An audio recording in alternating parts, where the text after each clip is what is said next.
அன்புக்குரிய Tamil Bible TV நேயர்களே, இன்று நாம் தவக்காலத்தின் 4வது நாளிலே பயணித்துக் கொண்டிருக்கிறோம்.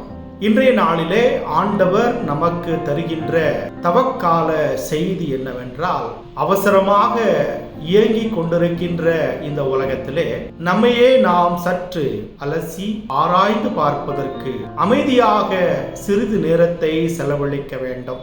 பிறருடைய தவறுகளை சுட்டி காட்டுவதற்கு முன்பாக நம்முடைய ஆன்மாவை சுய பரிசோதனை செய்ய நம்மை அழைக்கிறது.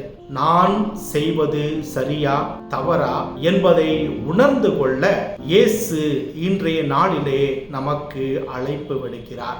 நான் செய்வது சரியா தவறா என்பதை உணர்ந்து கொள்வதற்கு சுய ஆய்வு செய்ய வேண்டும். அதாவது எக்ஸாமினேஷன் ஆஃப் கான்சியன்ஸ். இது நம்முடைய குற்ற உணர்வுகளை வெளிப்படுத்துகிறது. நான் இனிமேலும் இப்படிப்பட்ட தவறை செய்யக்கூடாது என்று அது நமக்கு வழிகாட்டுகிறது. என்னுடைய தலைக்கணத்தால் நான் பிறரை அன்பு செய்யாமல் விட்டிருக்கின்றேனா?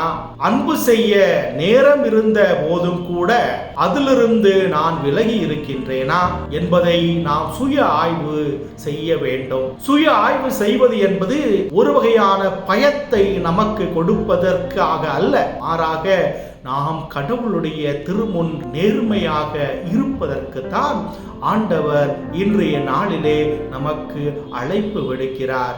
அமைதியாக நம்முடைய காலங்களை செலவிடுகின்ற பொழுதுதான் தூய ஆவியானவர் நம்முடைய பலவீனத்தை வெளிப்படுத்துவார். நம்முடைய பலவீனத்தை நாம் ஏற்றுக்கொள்ளுகின்ற பொழுது நாம் பலமுள்ள மனிதர்களாக மாறுகின்றோம். வாழ்க்கையிலே எப்படிப்பட்ட பிரச்சனைகள் வந்தாலும் அந்த பலத்தோடு தைரியத்தோடு ஆண்டவருடைய வல்லமையோடு நாம் எதிர்கொள்கிறோம். நாம் கடவுளோடு ஒன்றிக்கப்படுகிறோம். கடவுளோடு உறவை நாம் ஏற்படுத்துகிறோம். அவ்வாறு உறவு பலப்படுகின்ற பொழுது நாம் இறைவனை அடைக்கலம் அடைகின்ற பொழுது இறைவன் நம்மை தேடி வருகிறார். பாவத்தை போக்கி பலவீனத்தை நீக்கி நோய் நொடிகளிலிருந்து நம்மை விடுதலையாக்கி நல்ல மனிதர்களாக வாழ அளிக்கிறார். எனவே அன்புக்குரியவர்களே, நான் செய்வது சரியா தவறா என்பதை நம்முடைய உள்ளத்திலே ஆய்வு செய்து நாம் புதிய மனிதர்களாக புனித மனிதர்களாக வாழ இன்றைய நாளிலே நாம் தொடர்ந்து ஜெபிப்போம். இந்த தவக்கால செய்தி உங்களுக்கு உதவியாக இருந்தால் நீங்கள் உங்களுடைய நண்பர்களுக்கு இந்த செய்தியை அனுப்பி வையுங்கள்.